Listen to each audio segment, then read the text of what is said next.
One of our Revital Lab coaches had this great question, which was, is it better for a leader who wants to do a major cultural shift in the organization, a major culture change, is it better for them not to announce it beforehand, but just to deal with focusing on the behaviors and the shifts that they want to see and let different perspectives emerge and they deal with them when it comes up? In other words, there's likely to be some kind of resistance to a culture change, but why add to it? And wouldn't announcing it just add to that resistance? Now that worry is a good one. But when we look at culture change from a systemic perspective, the whole situation shifts, including what leaders need to do to not set up unnecessary resistance.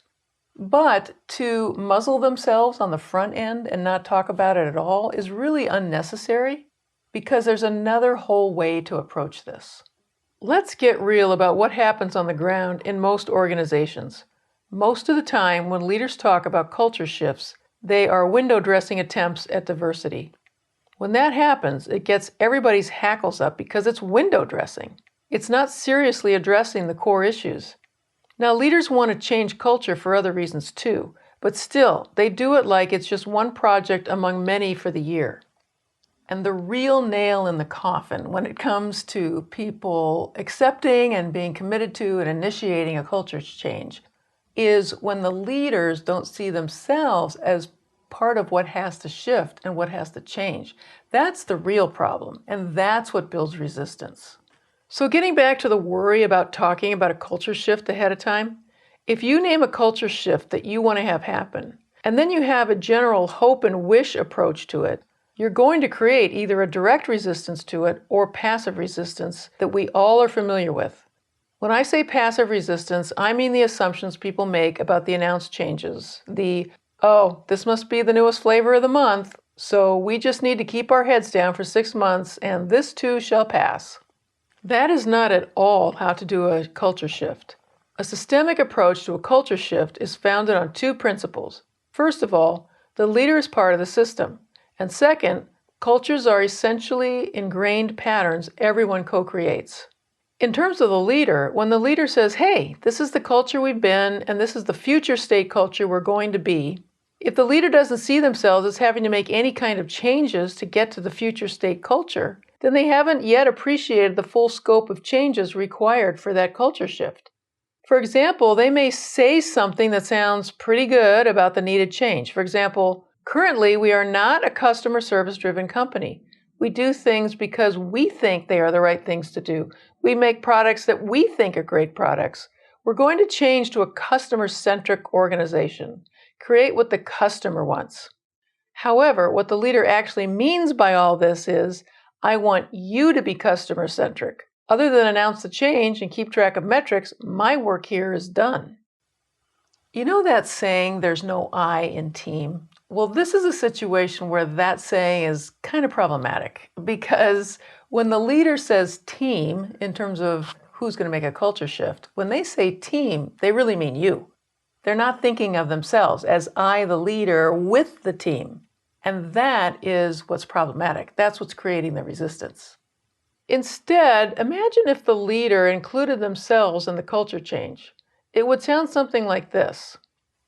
We, all of us, need to become customer-centric.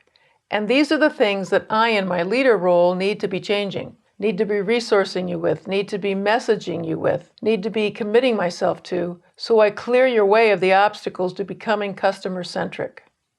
What a refreshing shift that is, in and of itself.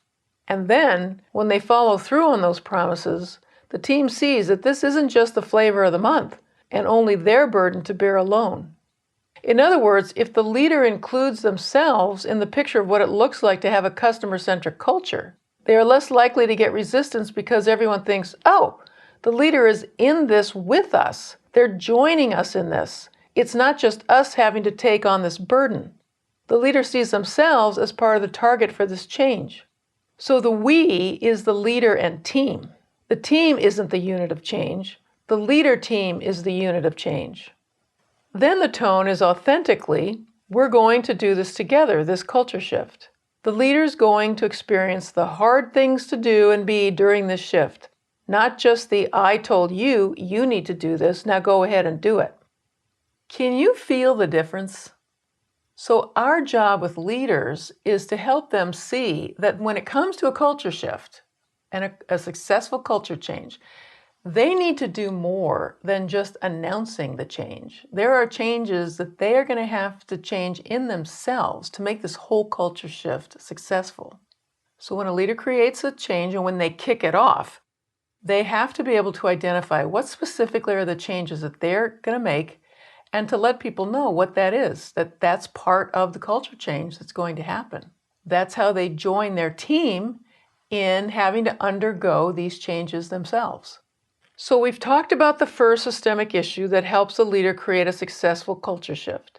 They realize and commit to the reality that they are part of the system that needs changing.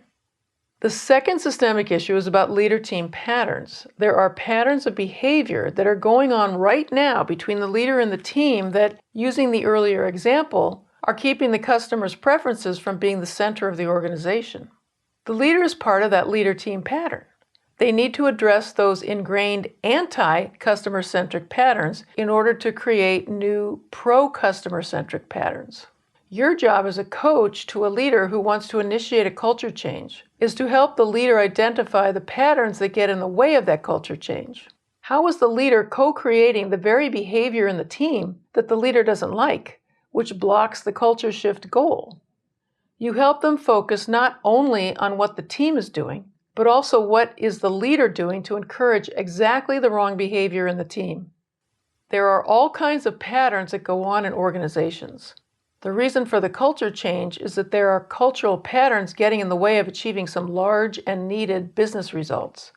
When you help the leader identify current dysfunctional patterns and identify more effective ones, you help them identify which patterns will shift the culture in the way they want, which will create the business results they need to achieve. Again, changing patterns is going to require more than announcements and window dressing. To give an example that's just one tiny slice of the kinds of patterns that get in the way of a culture change, I once worked with a CEO who believed he was addressing the customer-centric shift by having someone on his team at the beginning of their weekly C-suite meetings tell a customer-centric success story from their division. Spending precious C-suite meeting time starting off with a customer service success story seemed like a worthy way to spend the time, even though their time was short, because the CEO believed that conveyed that he was serious about executives turning their divisions into customer-centric operations. However, he unwittingly co-created a pattern where he asked for customer-centric success stories, and they only told him the good news customer stories. The failed customer service stories remained untold, invisible, and unaddressed. It would be a stronger leader-team pattern shift if the leader spends time in his weekly meeting asking for updates on the big glitches in customer-centric operations, particularly when they require 2 or more divisions to solve the issue. Even more commitment is built when the leader asks what he needs to do to break any impasses that prevent those divisions from addressing any obstacles, and then to follow up in subsequent meetings with a progress story on the coordination that those divisions did to solve the issue. That creates a much stronger customer-centric leader-team pattern, which then achieves the results they want from the culture shift. So you can see that the leader's question shouldn't be, should I talk about the culture change ahead of time, or will that create more resistance? But the question should be, how do I talk about the culture change and include myself in it so that they can see that we're all a part of this together? A side effect of the second question is that leaders see that any change that they want to roll out is a lot more than just announcing it. And this hopefully will cause them to not continue to initiate all these different changes that they want to see happen, but they don't intend to be any part of it. Rather, that they would be much more thoughtful about the few changes that they want to take place, knowing that they need to see them through to the end.